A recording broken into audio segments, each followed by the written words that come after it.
Hello, Mark. Hey Jeff, how's it going, man? It is going. Things are going. They are indeed. We're in the middle of the month and things uh, couldn't be going more if they were going yeah, somewhere.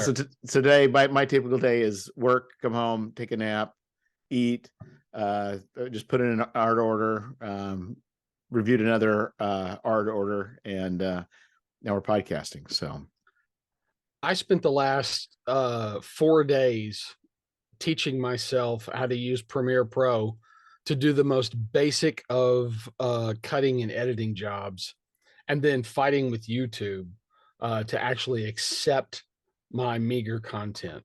It's been a thrill ride, the likes of which you so normally have to like rent Steve McQueen movies to appreciate, you know? so Premiere is the video editing. Yes, for the Adobe Creative Suite, the Yeah, fine Adobe line of and products. I don't really want to sound, like the pretentious Apple snob, because I really am not really pretentious apples. That kind of almost sounded bad. Uh, but if you buy a nice little Mac Mini, iMovie comes with it, and it works pretty nice. And You also, know, I hear you, and I don't disagree. But at this point, I have so much sweat equity in on the Adobe fine line of creative products that it's that need to finish it. Uh, like when you get 2/3 through with a book and you're like, I'm not enjoying this. I hate this book. It's terrible. But you have to keep reading because somewhere you think there's going to be one page where I turn and it's going to suddenly be good, and everything that I've done will be worth it. And mm. and that's how I am with the Adobe Creative Suite. Uh, Well, it's kind of like was it the mission where this guy committed this grievous sin against yes, God, and yes, so then he took his armor and he dragged it across the jungle. that's right. Yep. That's yeah, that is the perfect visual metaphor for Adobe Creative Suite. Uh 70 pounds of metal that you have to drag through a hot festering jungle. Yeah. Yeah, And I occasionally have to deal with. It's not worth going into detail. I occasionally have to deal with InDesign, and I really don't like InDesign. Mhm. It does some things better than Publisher, but my goodness, I do not enjoy that at all. I know. I know. And the only reason I have a leg up on InDesign is because it used to be called PageMaker. And I Elvis actually Paymaker, yeah. I actually knew PageMaker really well. And so I just had to basically relearn some of the new clever vocabulary that Adobe likes to use um, for their things. My favorite one that I learned this for InDesign was or Premiere Pro was Razor. Anybody else would have an editing suite that uses that's got a cut, or it's got a trim or something like that is something that makes sense.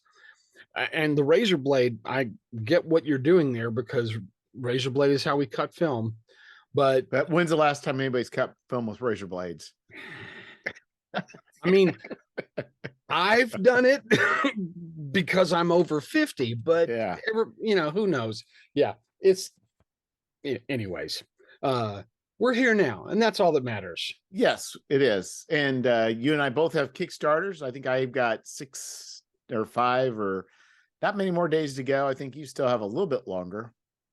Yeah, I've got just under 2 weeks, and I'm at that part of the Kickstarter where I'm halfway there, and I'm questioning every single decision I've made.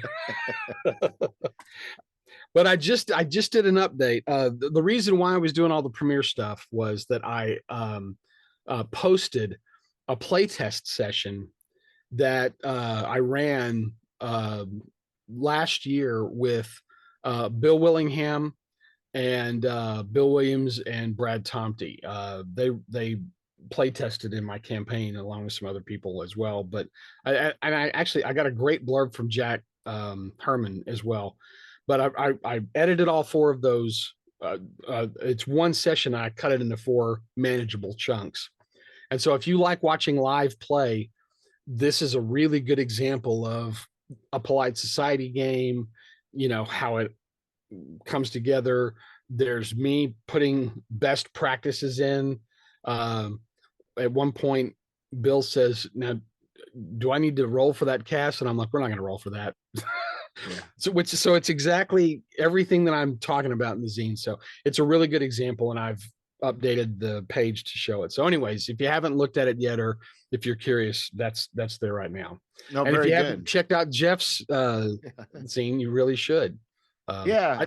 Oh, I just got Fane of the Fly got in today. You did? Yeah, I was so excited. Your comic book roots are showing on the cover, though, man. Yeah. There is a the true inspiration, the true like first seed is I believe is almost eerie or creepy, where it shows this fly-headed guy holding this scantily clad woman. That has burned in my youth as an adolescence for probably multiple reasons. And oh yes. Yes, thank you, Warren. Absolutely, man. You're yeah, you stood in the gap where nobody was there to stand. So and provide all those exactly covers. So, I've since gone back and gathered a lot of the omnibuses. Is the plural for omnibus? Is it omnibuy? I think it is. No, it probably isn't. It's probably omnibuses.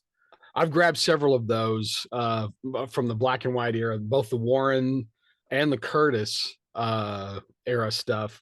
And I've even gone and gotten some of the overseas UK things. And boy, I just, because you couldn't always get those. I could find comics by going to different drugstores and convenience stores as a kid, but the convenience stores didn't carry the magazines, and the drugstore might have had Savage Sword of Conan, but they didn't have any of the other ones. And so those were real treasure items for me when I ran across a creepy or an eerie or famous monsters. Oh yeah. So yeah, those were the days. I took one look at the cover and I was like, "Oh, Jeff, that's so cool, man!" All right, it felt like a little love note. Well, I get it, buddy. What was also nice is my daughter, she did the layout for the cover, and so I will say that so that was all her, and obviously the actual subject of was illustrated by Dell Tigler, and no, it all came together. So it was great. Yes, yeah, good job. It was yeah. It's the the proverb or something about once a woman has a baby, you kind of forget about the birthing pains after you've got the child in the arms. But it's like it was definitely, though I'm not going to compare my sufferings to that of a woman going through labor, but metaphorically speaking, can't, but there is that period with every creative process, and I don't care what it is, if it's a song or a poem or a zine or a comic or a book or a story, there comes a point where it's been in your head so long that you are sick of it, just sick of it. And that is almost inevitably when people go, I've got to work on this project, and they do it to get it out of their head. And as soon as they get it out of their head, or actually it's not when they finish it, it's when it comes back in finished form, whether it's like if you open up the box and there's your zine with the cover all shiny or matte, if you're using Mixam and everything, and you look through it and you forget about what a pain in the ass it was. There's something about seeing the finished product that it's not the same as childbirth, but it's like people say, I fell in love with my child as soon as I held her in my arms. I feel the same way about Gobsmack, buddy. I feel the same way about Gobsmack. Yeah, and I'll also be remiss not to mention Brother Levi's Dungeon Malarkey. Yes. So very excited. I've backed it. It's funded, but you should absolutely check out Dungeon Malarkey if you haven't. You need a lot of malarkey for your dungeons, if you don't have enough malarkey on your own. Yes. and Levi gets it. He's got Gonzo sensibilities, and he's also a big sword and sorcery fan. So you can expect a lot of that kind of stuff in his work in general. Oh, very nice. I like what you did there. You're a pro, Mark.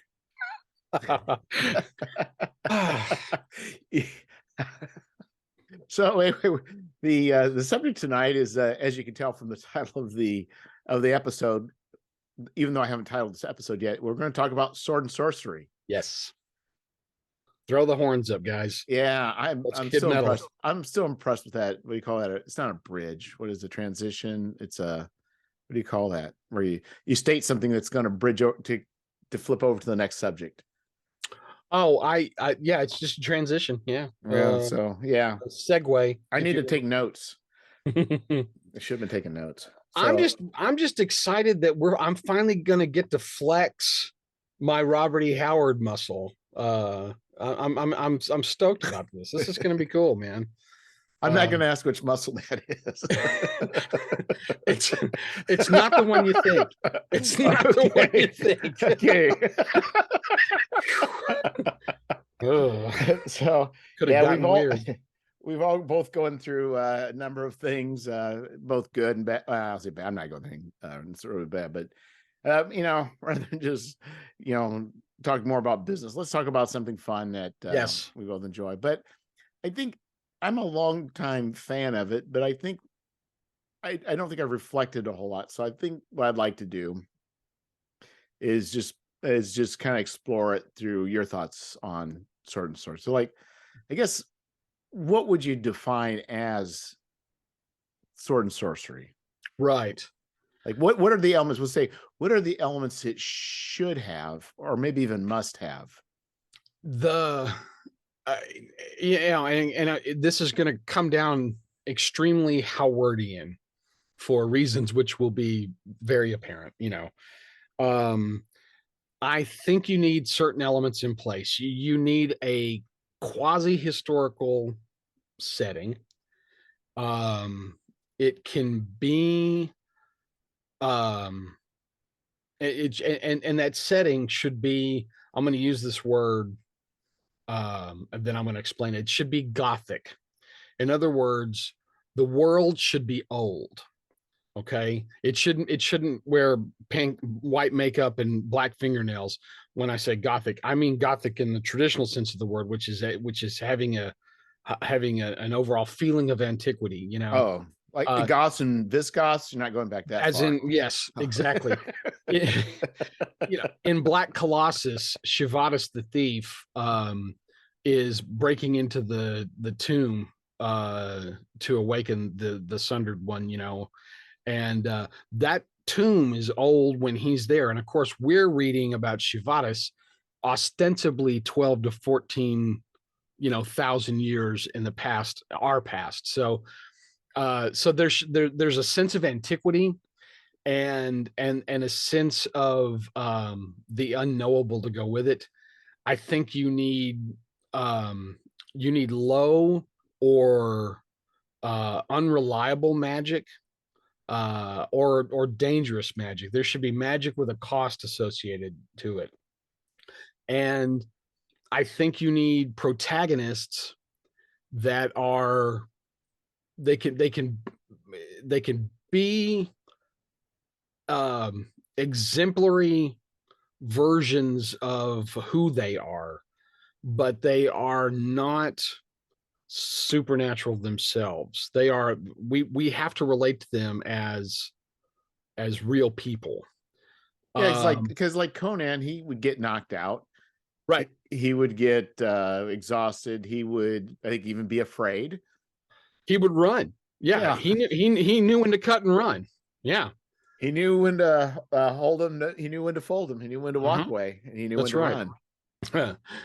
And so when you look at the predecessors to Sword and Sorcery, we obviously are talking about Robert E. Howard's Conan, and the other characters in King Kull and so on and so forth.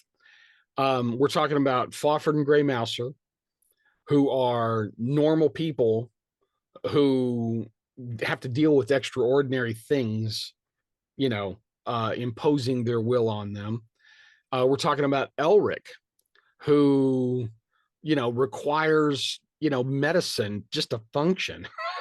I mean, so yeah, and then there's others as well. Karl Edward Wagner's Cain is one of my favorite examples. A lot of people don't know about Wagner, and I'm not sure why that is. I think he was one of the last words in Sword and Sorcery, frankly. And his Cain character, the illusion is that Cain was the biblical version of Cain, and his curse for killing his brother was to wander the earth. And so Cain pops up as an immortal. And the thing is he can't die a violent death. That's the deal. So he pops up in different time periods and epochs, and always what he does is out of a sense of just sheer boredom. Like he's, why not take over a kingdom with a dark army that I've raised from, the swamps? Yeah, okay, let's do that. Um, Even and another good example is Druss, David Gimmel's character Druss. The first book he wrote was Legend, and it's Druss at the end of his career, and it's very easy to read Druss as a Conan type of character, a character who ascended to kinghood, and then basically when they find him, he's in a cave, sort of waiting to die, and they convince him to come back and do this very uh, ceremonial thing for them, and Druss decides, you know what, I don't I'm not going to go out in the cave. I'm going to go out the way I want to go out. And so the first book, Legend, is him. It's one of the best sword and sorcery books that you can read. It's fantastic. Um, they were going to use it as the basis for the third Schwarzenegger Conan movie, which would have been perfect. Perfect, I tell you. And then of course you need a horror element. You need the supernatural, and you need a supernatural that is preferably alien and eldritch and uncaring, but not necessarily. You can, Cain fought regular werewolves, and Conan fought, Tarzan fought vampires, Solomon Kane fought vampires, so it's okay if it's traditional supernatural type shenanigans, but um, there should always be greater stakes. And in this hostile environment, the final ingredient, which no one ever really does or talks about, is politics. Sometimes the worst monsters in the stories are the humans and the way that they treat other people. And that throws back to a lot of Old Testament stuff too. But I think that the good sword and sorcery stories have a political component to them that at first blush you don't think is present in things like Conan, because your concept of Conan has been pop culture Conan. Right. It's been the Savage Sword of Conan, which is a fantastic magazine, but maybe doesn't hit it gets the high notes. It doesn't get, the nuance. Arnold Schwarzenegger in Conan the Barbarian, one of the most public and face forward Conans you can get. There's the only politics is that King Osric hires him to get his daughter back. There's no politics to that.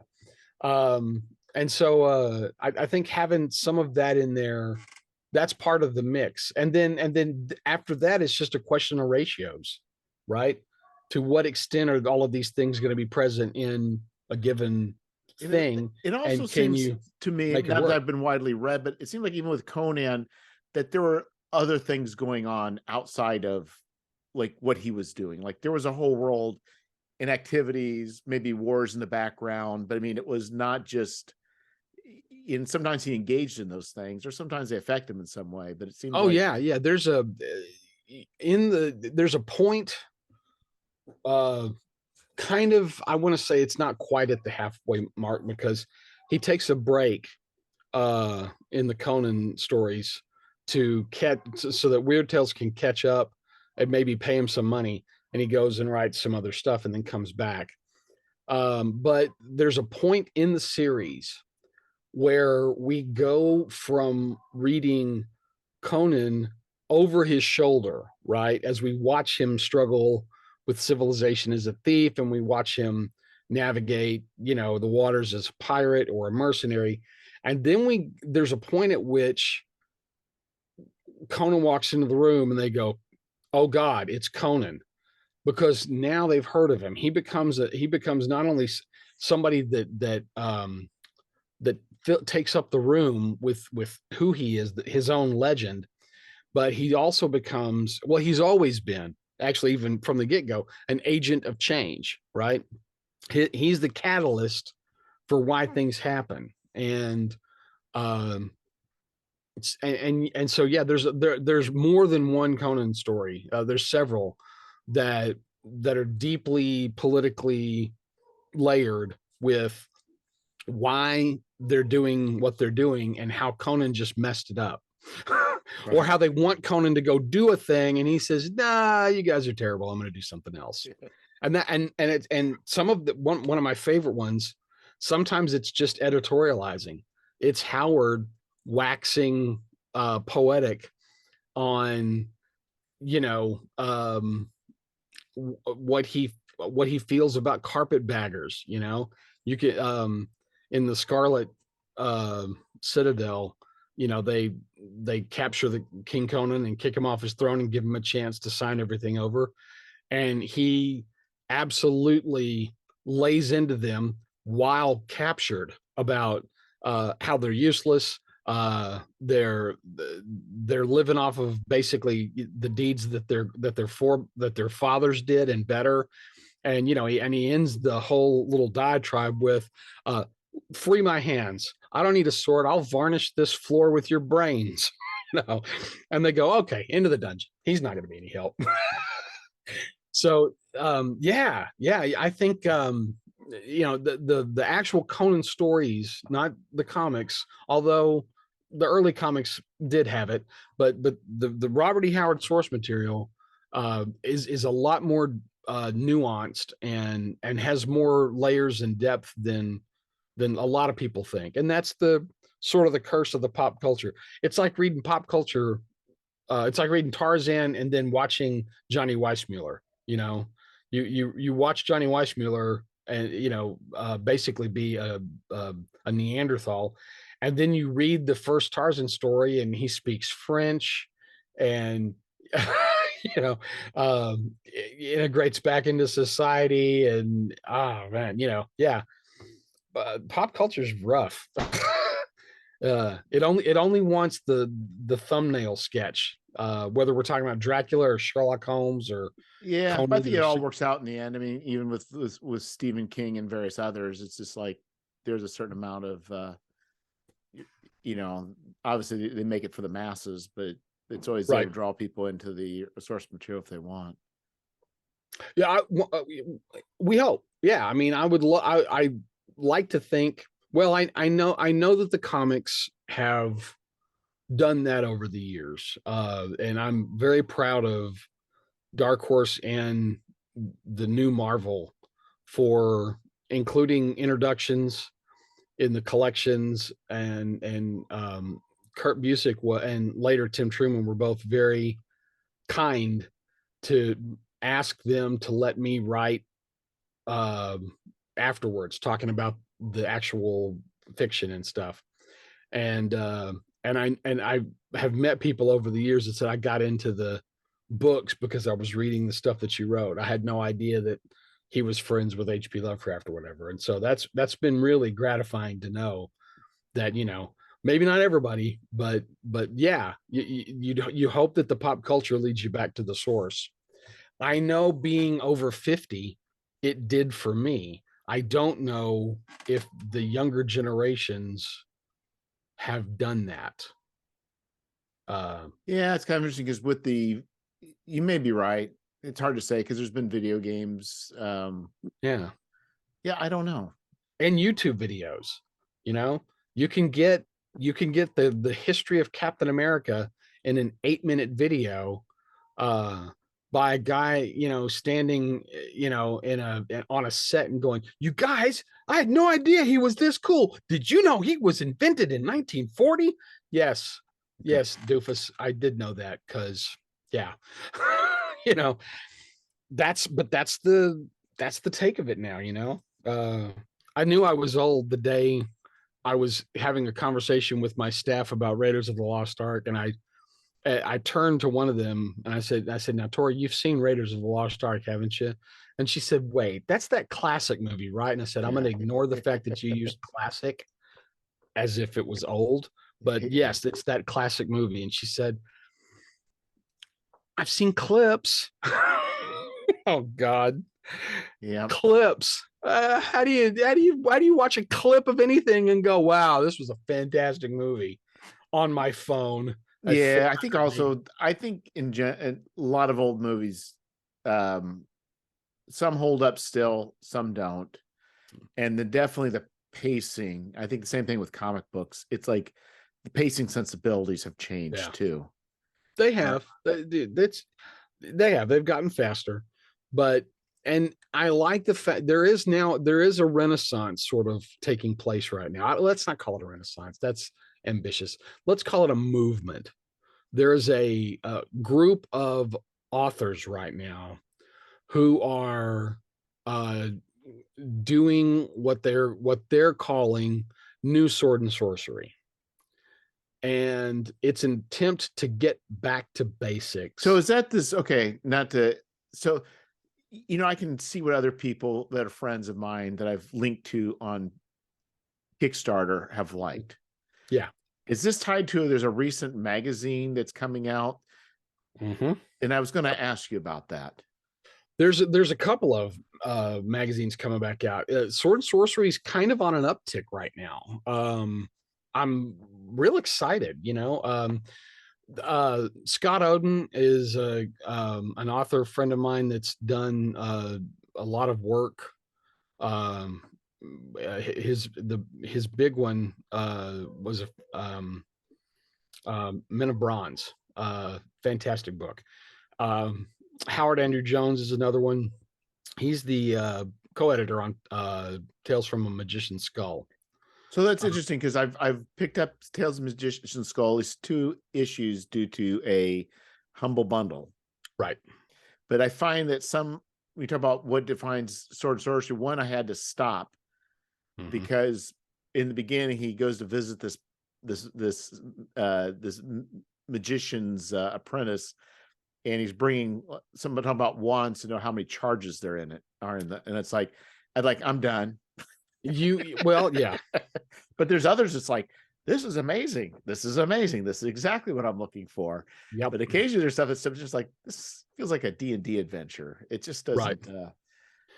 And I would be remiss if I didn't also mention Heroic Fantasy Quarterly, which has been going for a while now, and they're free online. And Adrian's done 3 best of collections off of the material that he's run as a quarterly magazine online.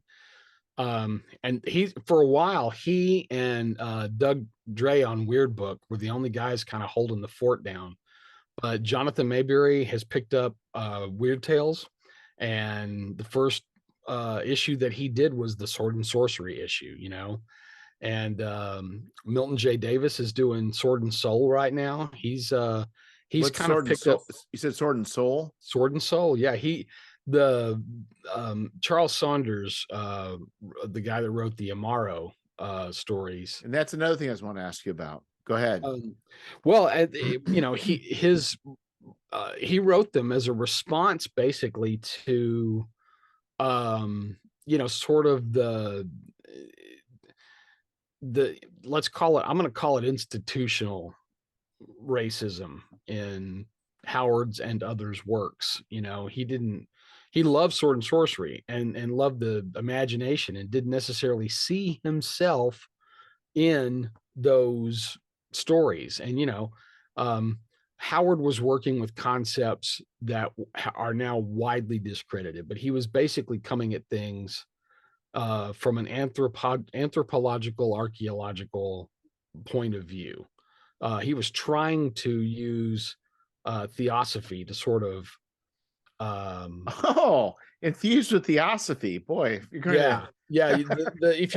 If you look at his stuff, he's basically put this stuff, Kull in particular, in the Thurian age, this fourth age, and so it's all weird stuff, and of course now it's been not, the anthropology and the archaeology stuff has been discredited or moved aside for more uh cogent and relevant theories. The theosophy has always been fringe, but it's now, I think, mostly forgotten.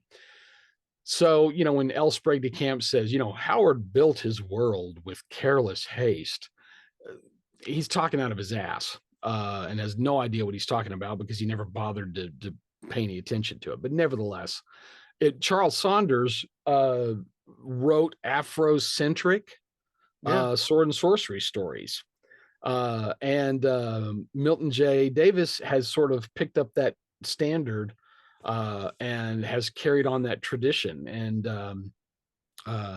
he's doing a lot of publishing to sort of encourage these sort of subgenres, to kind of give a voice to something that had never really had an outlet before. So there's a lot happening in the sword and sorcery field right now, and I hate the fact that here's the thing: if you're interested in tomorrow, I recommend those books unreservedly.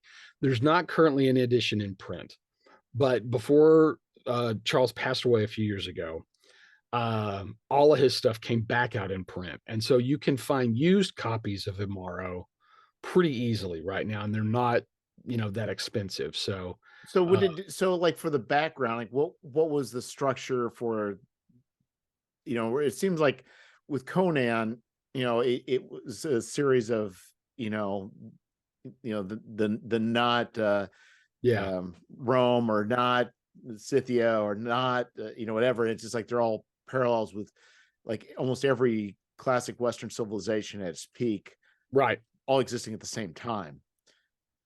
right. And Imaro reframes it using mythic Africa, Okay. as its sort of starting point. Um, I it's sort of like, I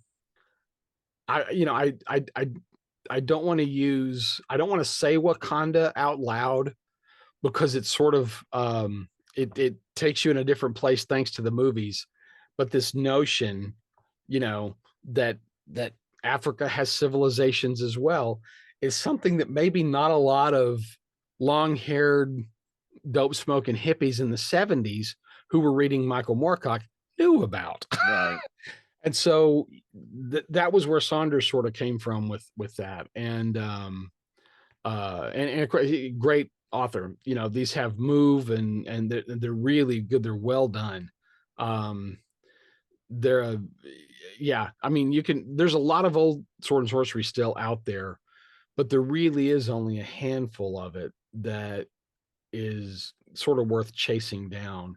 And these names already. In fact, it's so funny that you brought this topic up, because just today I got the new saga volumes of Moorcock's Elric in the mail. They've got illustrations in them. Basically, it's sort of like a greatest hits, but Elric, it hasn't been out of print since they started, and with good reason. But I'm glad to see that the field is expanding and that new people are coming in.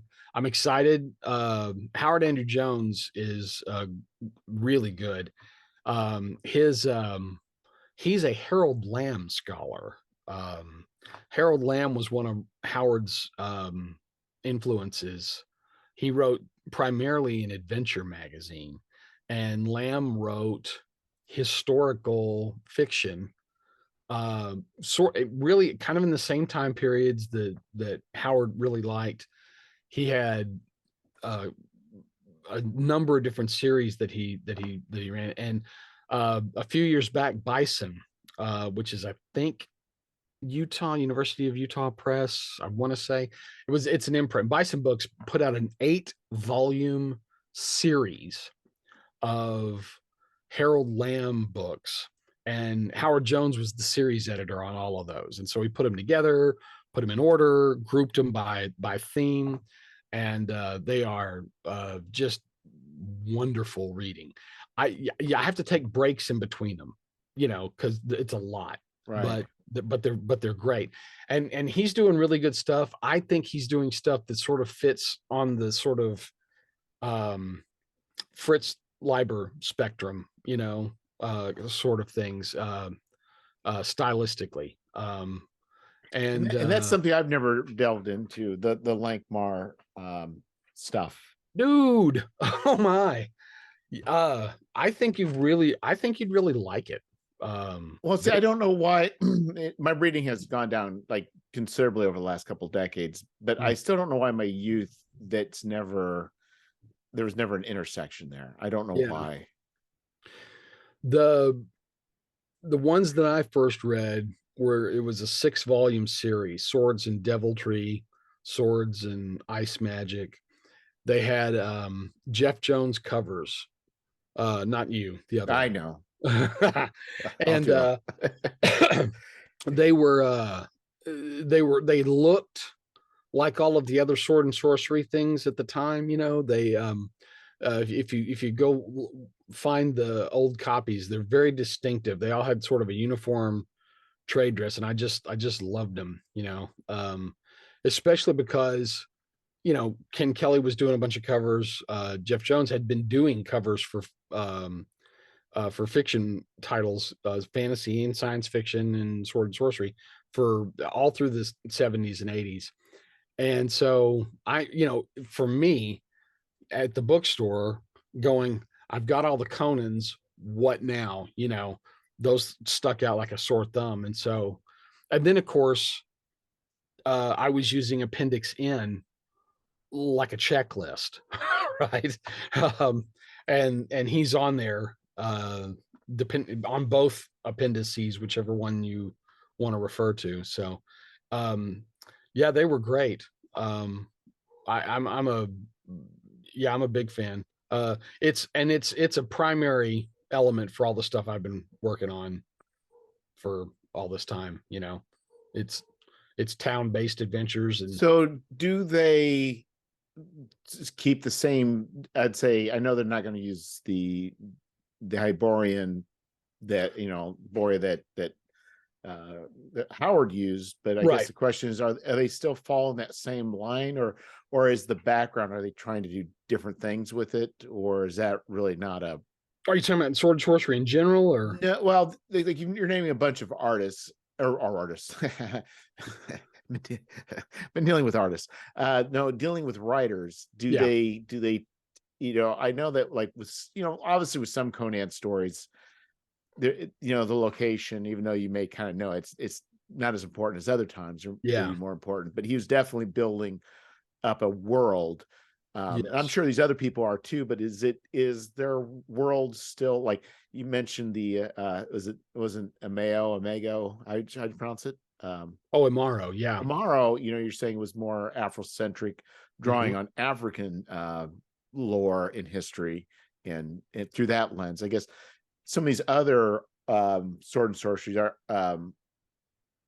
writers, are they doing like similar things, like as far as the historical, quasi-historical, or are they shaping things differently? I think it's a case-by-case basis, frankly. Right now Scott Oden is working on a book set in Howard, in Conan's timeline, but it's not about Conan. It's about Shivadas the thief, before Shivadas dies in the tomb at the beginning of Black Colossus. It's how he it's like him as the master thief doing master thief stuff, and so yeah, everybody's got their own angle, I think. I frankly think that's one of the hardest elements of sword and sorcery to sort of from a creationist point of view, sort of deal with, another dying earth. Yeah, I get it. you know, um, Right. it's it is tough, and so, but I think you can also treat sword and sorcery as a sensibility. So if you want to squint at um, Westeros, um, I would say it's got a heavy sword and sorcery component. Of course, George is a Howard fan, so I mean, I think that's part of it, anyways. But the magic there is sparse and complicated, um, and it's mostly them dealing with the humans being monstrous. Yeah. Uh, so there, I think you can have that in there. You probably saw me talking about it. One of my favorite things of the last few years was the show on Amazon called Wayne. Um, it's a it's a they've only got one season of it right now. And it's about a 15-16-year-old kid who decides to go on a road trip to recover the car that was stolen from his father. And it's the most sword and sorcery / Conan thing I've seen in a modern day setting ever. And Hmm. then and he mentions Conan all through the, you see him reading Conan comics, and uh who do you admire? Conan. Why? Yeah. I just like him, but he acts, he keeps his own counsel. He's got a moral compass that's very sharply delineated, and so he does not tolerate bullies. He does not tolerate people being mean for meanness sake. I mean, it's fascinating to see these sort of character tropes that you associate with you know the Beastmaster, right? To see them in the modern day, with this kid Wayne riding a motorcycle instead of a horse. It's fascinating. It's really, really good. So I think there's an aesthetic that you can apply in a lot of different ways. Sometimes I think the world is the least interesting part of it, even though I know a lot of people Well, I think it kind of have, informs. I mean, yeah, and I think too, it's like, I think if done right, and this is what's hard, and I think that's what's hard too. It's like, I think even though we're still doing medieval European cultures wrong, we kind of get medieval European cultures, but like, do I, but do I know how to play like a 9th century Moor? I don't, right, right, and so I think, that's where I think it becomes, and to me, a lot of the stuff is interesting. It's just yeah, that you don't know like how, and I enjoy role playing. I enjoy at conventions getting a random character, and I enjoy getting in weird situations and trying to figure out as a character how would I act. right, And I think with the proper guidance, I think it the world could be very interesting if you're going to be, from whatever fictional, not whatever nation. The problem is, especially if all the games are hack and slash, and we really don't understand religions, we don't understand customs, we don't understand all those things that could make it very interesting. oh yeah, yeah.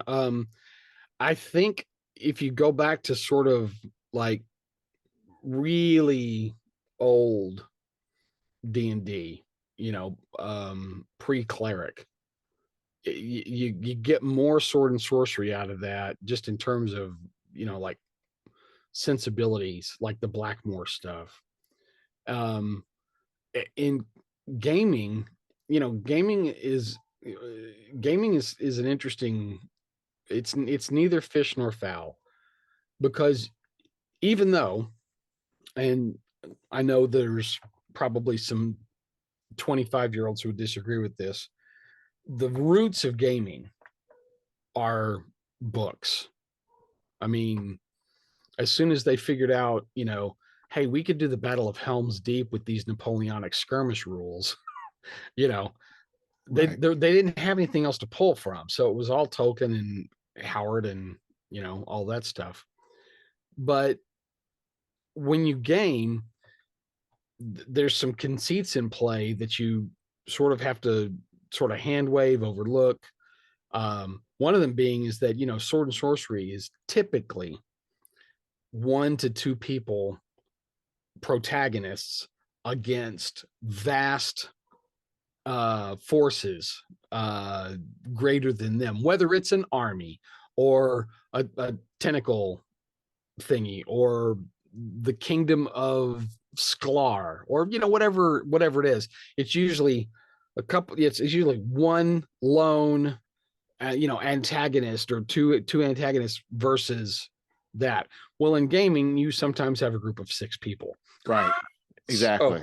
So, that alone right there kind of skews it. And so I think that the best you can sort of do for any kind of recreation in terms of gaming, it's a pastiche. You're taking elements, you're taking the high points, you're pop culturizing the genre to make it playable in a setting. There's not a lot of examples I can think of. The thing that first came to mind was not a sword and sorcery thing, but a Western. Have you seen Silverado? I did when it came out, like 30 years ago. It's to remember anything about it. It's great. It's one of my favorite Westerns, because it's not a Western, it's every Western. Right. Silverado, and people will, there's some people online talk about and also it's back in the blog days when that's how all the grognards were talking. More than one person brought up Silverado as this amazing example of a campaign, right? Oh, it's just great. You got these 4 guys with, dissimilar backstories, but they've all got kind of 1 or 2 things in common, and they find each other on the road and band together, and they like Star Wars. Yeah, they've all got to all got to defeat sort of their bad guy elements, Yeah. But it's not what's significant about it is, if you look at it, it's almost a top coat gloss over of most of the popular conventions of the Western genre in one place. And what was cool about it was that, no one's ever done that before. You can look at it as almost like a primer. If you've never watched a Western before, watch Silverado. It's almost a crash course. So that to me is what gaming is like when you're talking about recreating a historical time period or doing sword and sorcery. You're going to hit the high notes, and the efficacy of your game depends entirely on which notes you pick to hit. So the thing I had intended, there's a project that I had that never saw the light of day, and I thought I had somebody lined up to write it, but it just didn't work out, which is fine. I was planning on doing historical eras and places, but aimed at informing GMs and players as far as the cultures of that time and place. Oh, cool. And so you could read, and maybe the zine would be, maybe say it'd be 24 pages or maybe 30 pages, but you could say, okay, like, what does it mean to be, let's say in Athens, like 3rd century BC Athens. What did it really mean? What is a good man? What is a nobleman? What were the ideals? what was the politics like? What were their views on different things? What are their weapons? How were their views on slaves and people? And it's just like, if you could just have like and not everything would be strictly gameable, but you kind of flip through it and say, okay, now I kind of understand what it would be to be a Roman or a Athenian citizen, Right. or even an Athenian landowner. But you could kind of play along with those things, and then give characters an opportunity, like, what are the things that are considered honorable, and what things aren't, and then because their sensibilities change. My son we were talking about that. Is we had he approached me with the question, what's a good, what's your idea of what's your definition of a good citizen? And I basically said, my definition would be, doing right for the community. Yeah. But his thought was, would it be about obedience to laws? And I said, well, it depends what how you define civis. But then we kind of were talking about morality later on, and I was like, Yeah. even it changes. What is considered those things that we uphold? Like some cultures, they will give you anything they have. Right. But if you sit at the table, you sit according to a certain pecking order, and they will be heavily offended if they're put in the wrong spot. Right. We don't care a rip about that. We're all kind of democratic, but yet we cling to our stuff. Sure. They would give their last chicken for dinner, but they're going to make sure they sit the right spot. And so we're flipped around. You know what I mean? It's Right. just, it's kind of interesting, but what does that mean? What does it mean to be, even from the an Aquilonian or whatever it may be? I think you could game that. I think that sounds fascinating. That sounds really, really cool, man. Yeah. Each issue is a different culture, and and you include, it would have to be succinct, right? Yes. Because you would need to include, you want the culture stuff in there. You want to be able to talk about those like character types and things like that. But, talking a little timeline on this culture, showing the flashpoints is Yes. what is, because it's those flashpoints, those clashes of other cultures that Sword and Sorcery is largely, I think, interested in. And so, yeah, dude, that's a great idea. Yeah, I mean, it's sort of like a cross between the Osprey books and the Monster Manual. Yeah. Yeah. That's yes. I think, yeah, totally. Yeah, that's right. Yeah. Yeah, that's fascinating. Yeah. So that's one of my we talked about. I forgot about that. I thought I had somebody line up. It just didn't work out. And Right. to do that right, you need somebody that's got a background for that.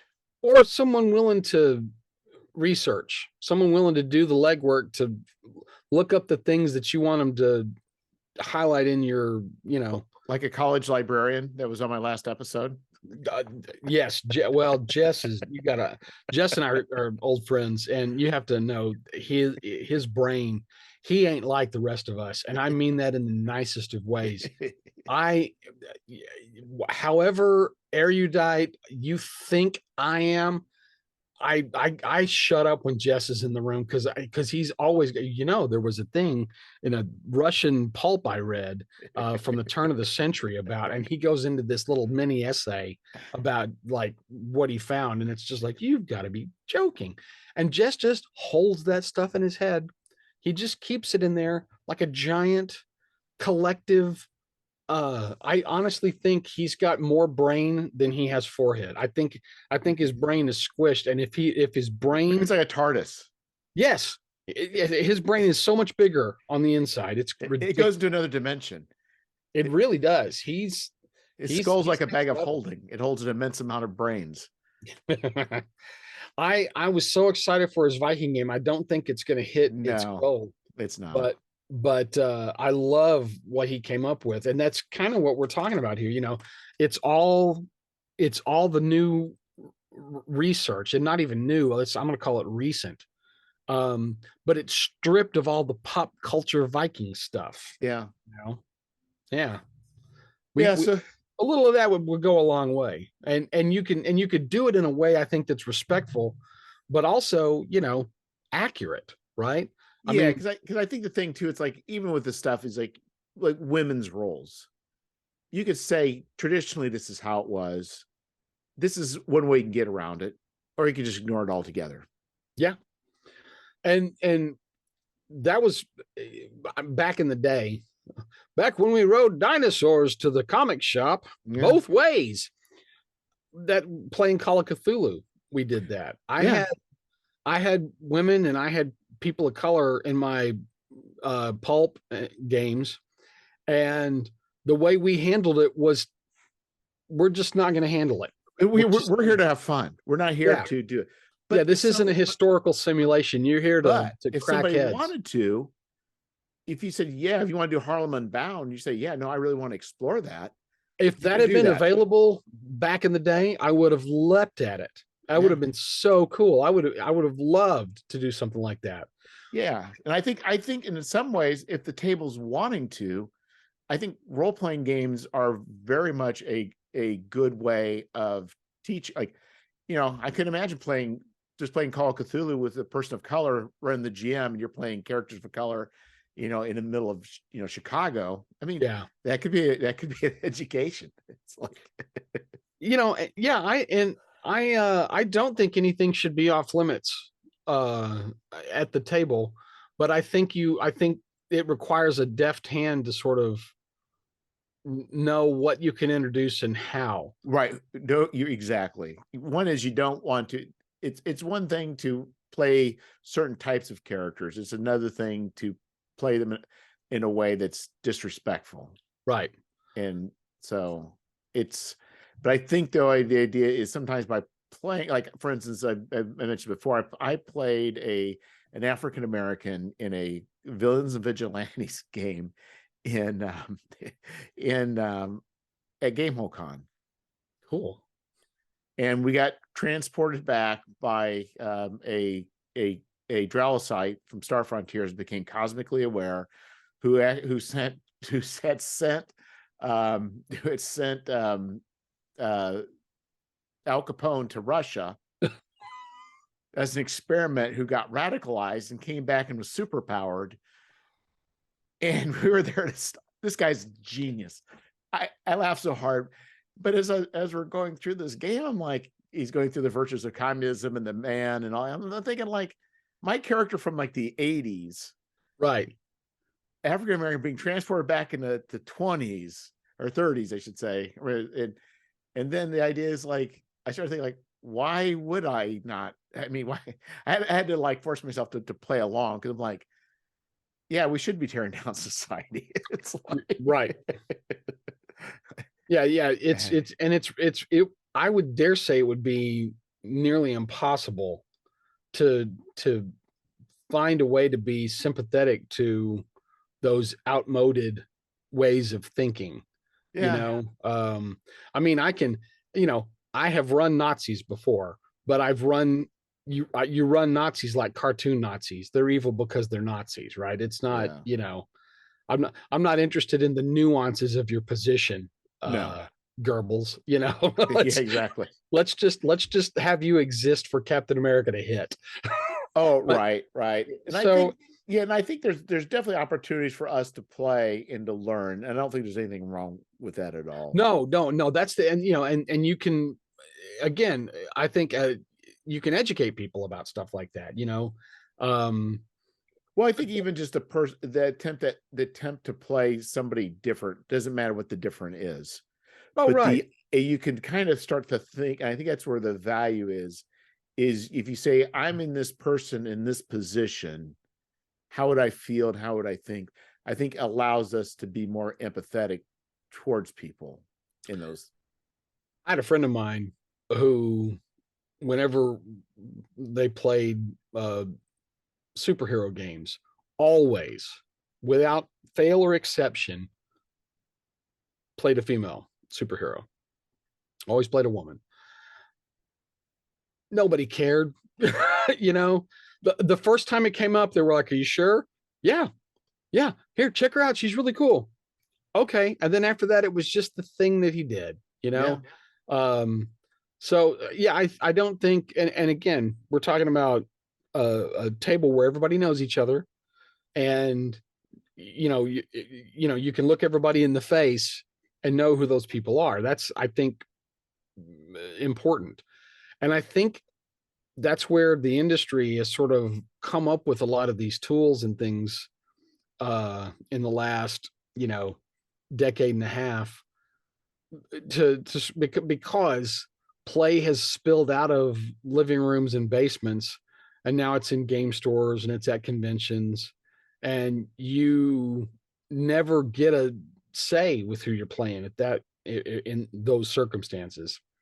And it's very different. You and I sitting down to play a game would be very different than you and I running a game at a convention, you know.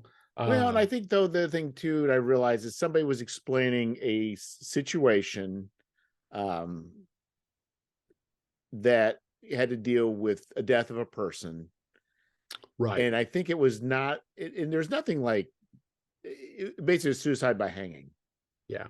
and that was part of a story. And about it, they started talking about this. Um, Actually, it was Tim Shorts, Mm, and the story was these ghost hunters. I don't know if I had it kind of mapped this whole story about this person, and but I was thinking if I was playing in a game, because I've had a situation where that's happened, right. and like depending how far it went along, I wouldn't be cool with it. Like I Yeah. don't mind having that be a thing, but like how far that went, like I definitely, I could be with people don't know, I know don't Yeah. know that it would bother me. So I think that's where those tools would be good for somebody to say, let's not, if this is going this direction, let's just not. It's just like, Oh yeah, absolutely. I um only one of the tables I played at Gamehole Con this past year um asked about that, and I'm still I'm in a much better place than when you and I first met several years ago. But I still don't want to play with cancer, and I don't want to deal yeah, with it, and I don't yeah, want to have to mess with it. And so I love that idea, even though with yeah, if I sign up for a Call of Cthulhu game, I kind of know what I'm getting into. right. And again, not my first rodeo either, but I would welcome and appreciate the chance to say, hey, let's not have any, like, spousal cancer related things. Yes. I'm okay with everything. If you want to, hang a kid from a hook, go Yeah, right ahead, exactly. but just leave mom out of it. It's been enough Yes. deathbed cancer scenes to last me a lifetime. Thanks. Yeah, it's kind of funny, and now And that you everybody's mention, different, I mean, like, but you're mentioning this because I will say, that summer theme, we'll just call it theme. I'm much more sensitive to that exact same thing more right. now than I was up until probably like probably 5 years ago. Hmm. Hmm. And it's just because more people are dying that way. And I don't know that it would always bother me, but I know in real life, dealing with people that are dealing with it, I start getting emotional. Right. Oh yeah. No. And like I said, I feel better. In that time heals all wounds sort of way. But yeah, you never know where anybody is, and especially strangers. It's really one of the things. I was much slower to get back to going to like conventions and playing at them because I have had just enough bad experiences with people I don't know playing in games that I made the policy at the age of 17 or 18. I'm only going to play with people I know. I'm not going to play with people I don't know. I'm not interested in strangers. I'm not interested in educating anybody about anything. And so, yeah, It's that never, my experience has been the absolute opposite. I'm glad. I really I am, because it sucks, I absolutely love, like you said, I like sitting down and kind of just dropping in, that's a wonderful, fun challenge for me, who am I playing? This guy? Okay. What does he do? All right. That's fun.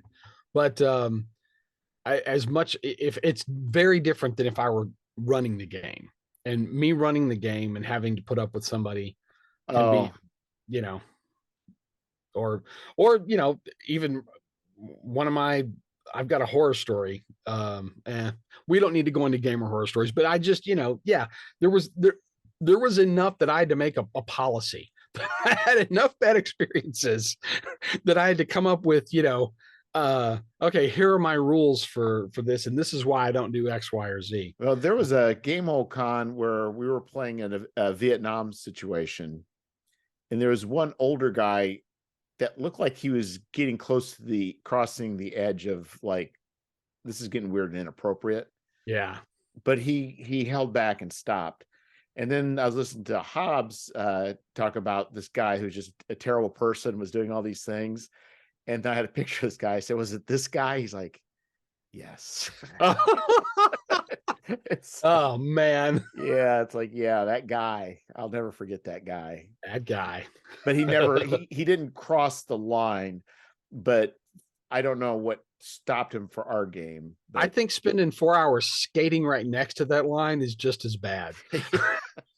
you know, it's there's a point at which you almost want them to say, just do the horrible thing you're going to do and stop making me worry about you. yeah, no, yeah, it was Yeah. yeah, anytime you're dealing with, yeah, so, but yeah, it was pretty crazy. But yeah, no, I think going back to, with those characters, and I think with all things, there's these opportunities, and I think that's why, and different people come to the role-playing games for different reasons, but I think the idea of playing roles, and is definitely one fun way that can be also emotionally educational.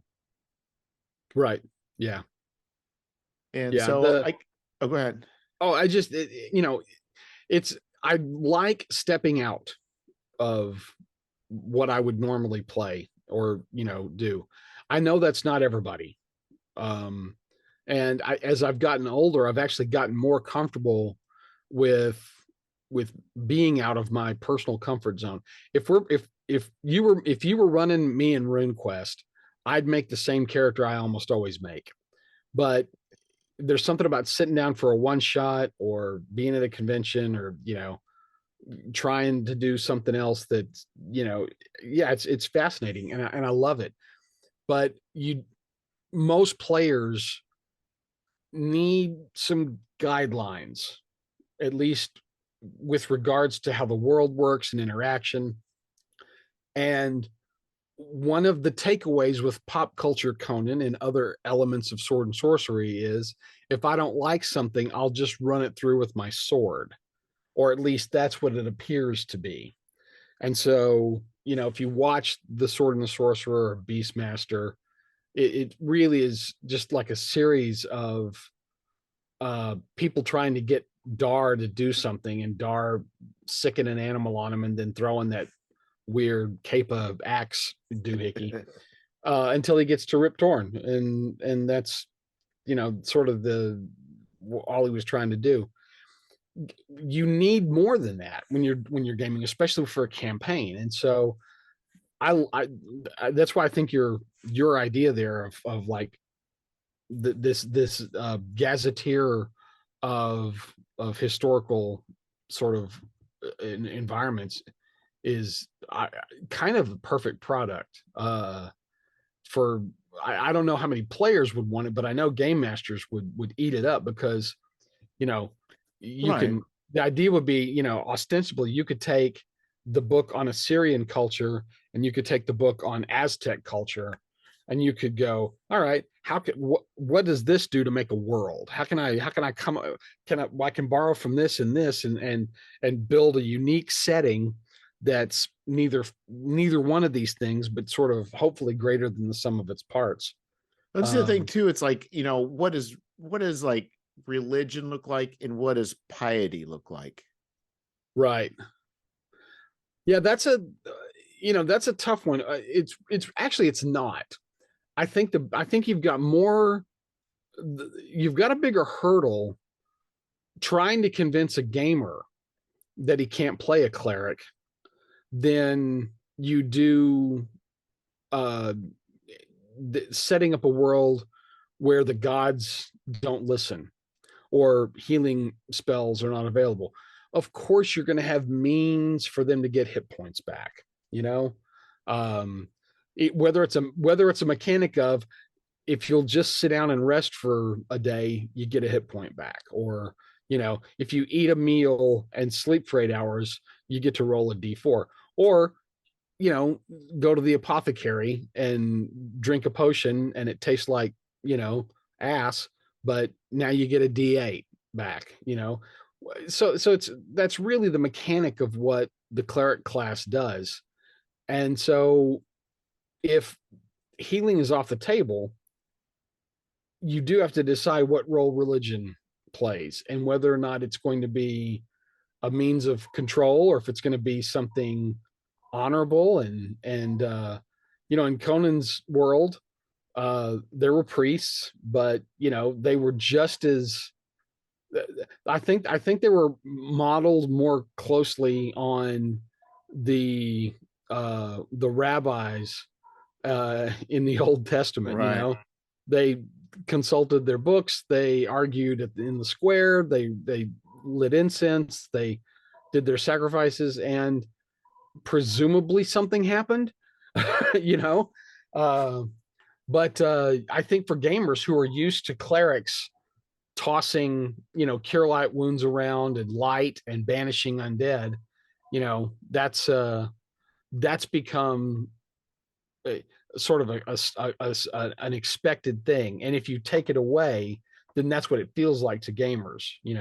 Well, but I You've think taken even if you think about like the life of a person, most cultures, I'd say almost every culture has the religion plays a large component on everyday life. Of course. And it may just be a matter of, you just even look at, like, I think probably the easiest for us to look at in our culture is to probably look at that very conservative Roman Catholics.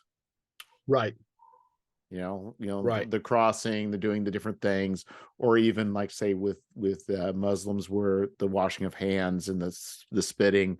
I mean, they're in the maybe even the praying towards Mecca. Right. And even with Hasidic Jews, there's probably there's things that we can kind of look at and kind of get an idea, but there's probably other minor things too, like maybe if you're playing a let's say a Muslim character, then praying so many times a day would be the right thing. Yeah, and I don't know that a lot of game masters emphasize that as much. I like having clerics get occasionally asked to do something before the god will just grant you 4th level spells. Right. Right. But maybe beyond just a cleric, just the characters themselves. We think about clerics, but piety spreads to everybody, and maybe there is a benefit. You can play it as a benefit. You do these things, then there's a chance that the gods will be favorable towards you. Right. Oh yeah. I think that's easily gameable, and I think it would be gameable sans cleric class if everybody were on board for it. Yeah, that's an interesting setup.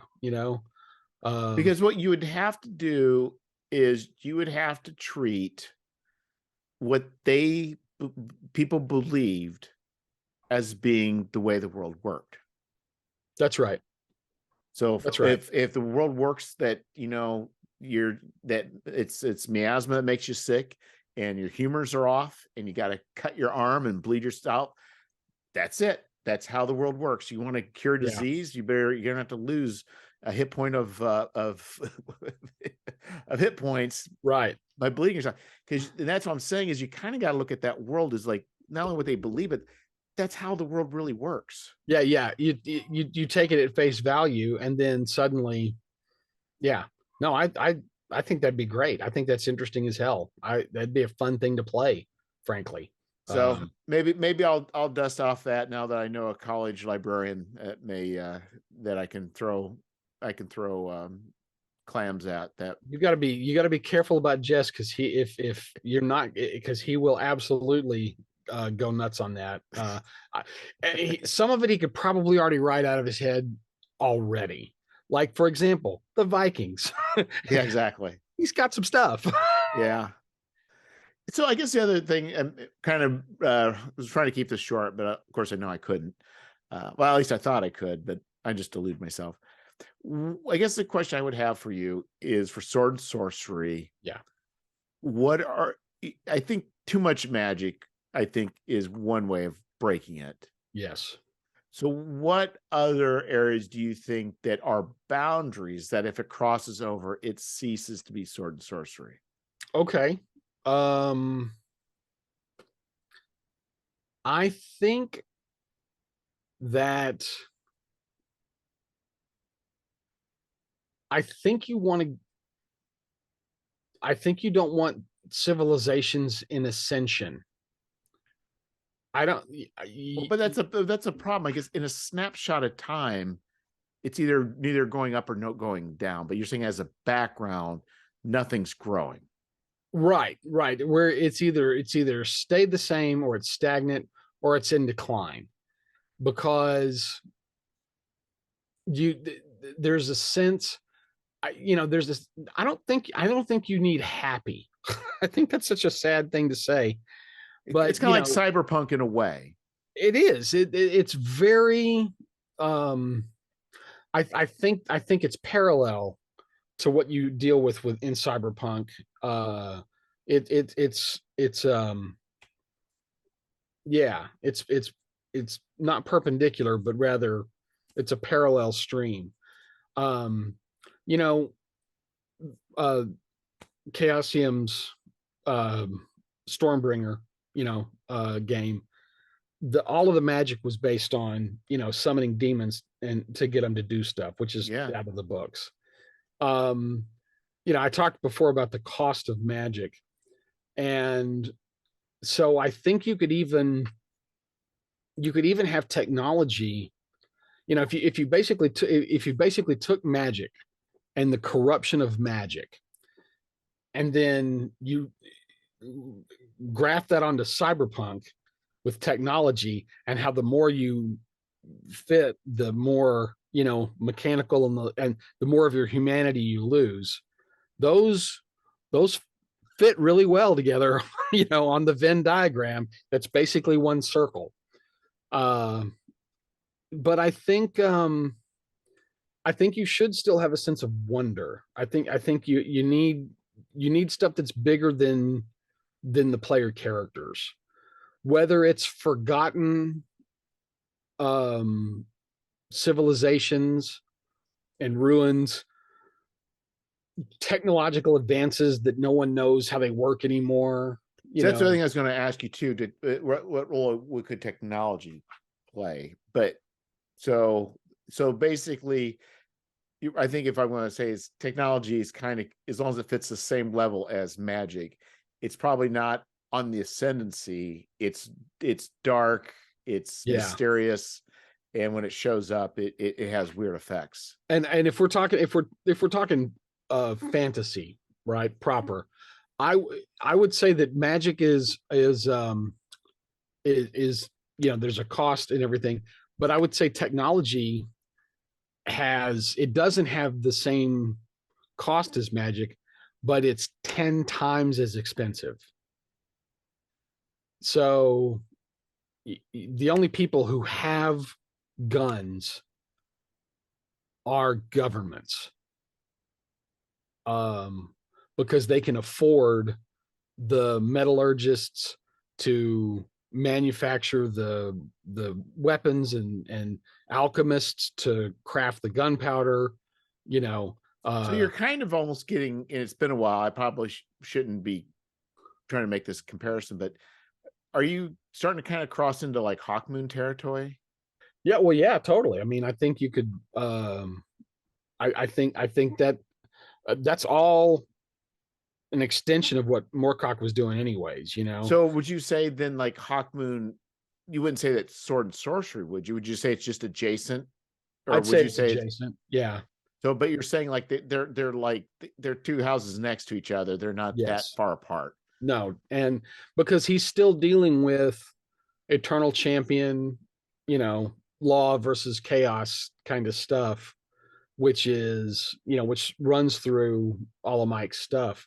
And so that's you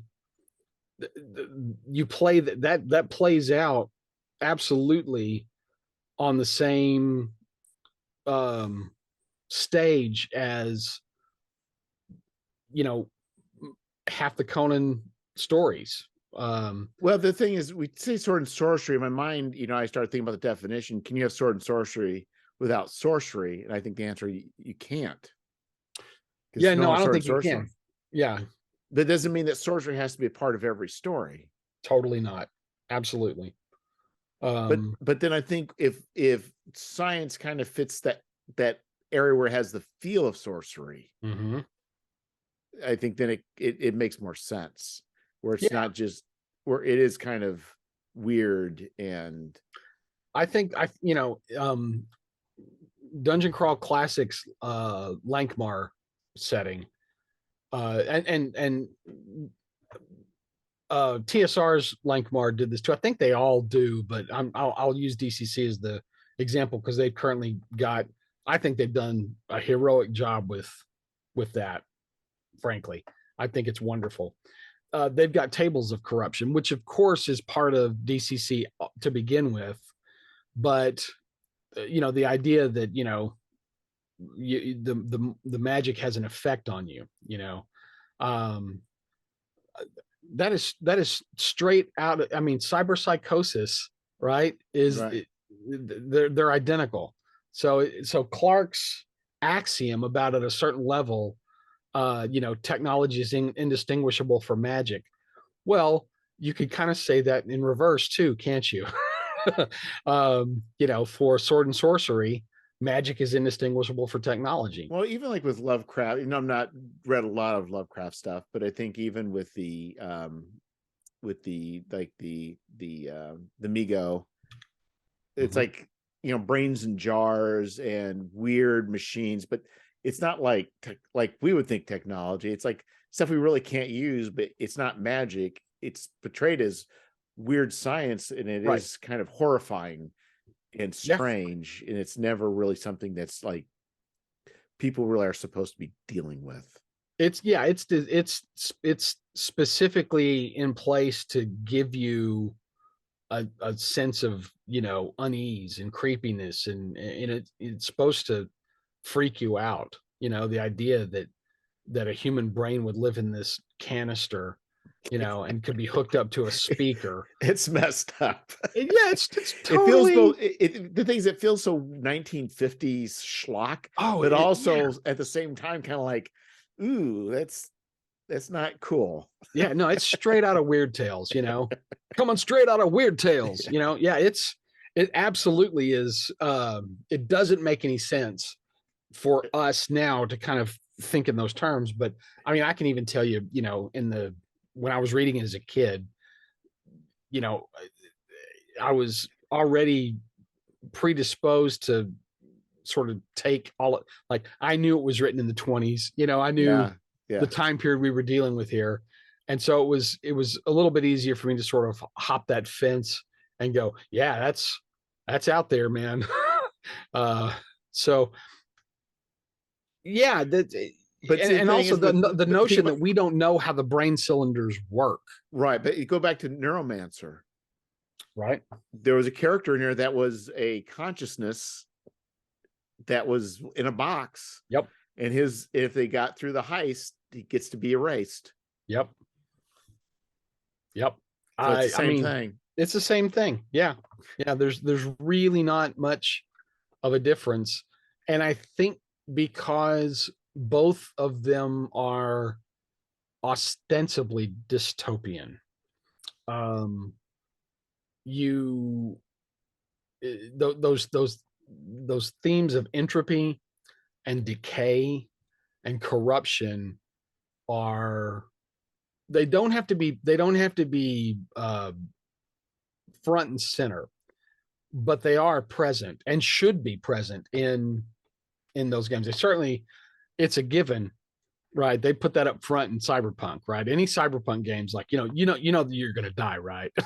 Yeah. They start the book with, okay, too much of this stuff will kill you, so Right. let's see how much we can put on you. Well, that's right, because even I think the main character, Neuromancer, he was suffering from a Russian neurotoxin that screwed up his ability to interface. That's right. Oh, that's right. God, I hadn't read that book in forever.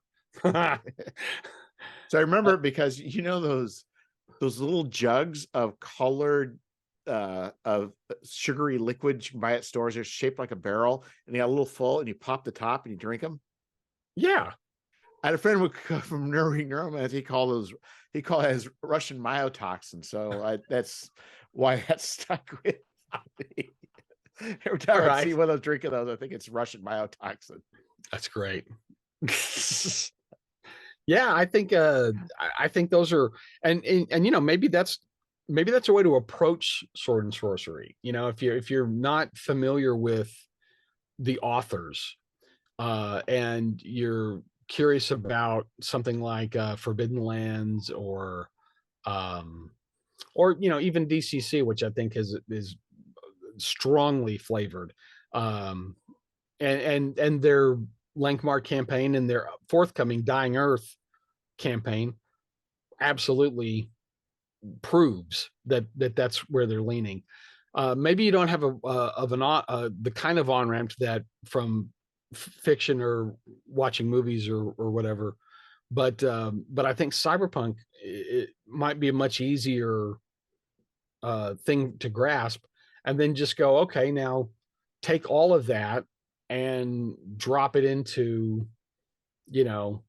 Zamora, and take your Shadowrun adventures and yep. just That's well, not Shadowrun, please. Oh, I can't handle Shadowrun, but yeah, no, that's they're still doing the heists. They're still doing the different. I mean, it's just like, yep, those things are still there, and you're still, instead of fighting the power, right? Instead of bringing down Arasaka or one of the other, Biogen or Umbrella, yeah, or any of the other companies that are evil, you're taking out sorcerers in towers, or the Prince of Zintara, who's plagued the region with his maliciousness and has enslaved your family and your friends and your people.